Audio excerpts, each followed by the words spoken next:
Sinampahan ng kaso ng singer-actress na si Rita Daniela ang kapwa-aktor nito at ngayon ay katrabaho niya sa widow's war na si Archie Alemania. Ito'y matapos na umunay makaranas ng pambabastos si Rita mula sa aktor. Base sa affidavit ni Rita na kung saan ay formal nang isinumite sa Bacoor City Prosecutor kung saan siya ay nakatira.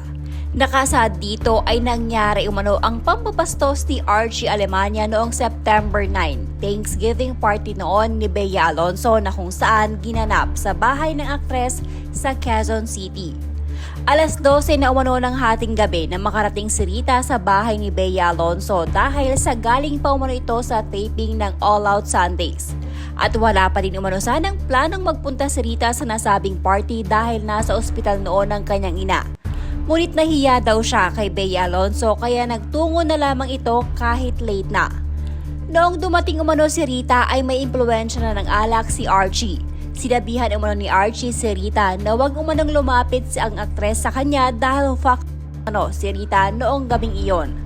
Pagpapatuloy pa ng salaysay ni Rita sa kanyang affidavit ay noong kumakanta umano siya kaduet si Royce Cabrera.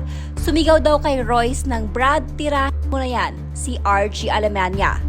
Dahil sa naging aksyon ni Archie ay pinagsabihan daw ito ni Bea. Buong pag-aakala ni Rita doon na matatapos ang pambabastos sa kanya ni Archie.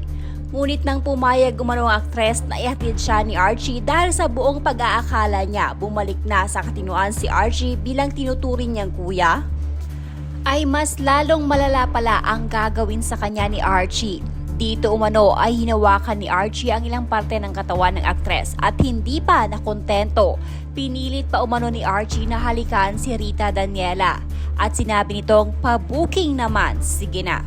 September 10 umano, tila nahimasmasa na ang aktor. Dito nag-text sa kanya si Archie na humihingi ng sorry sa nangyari dahil sa kanyang kalasingan.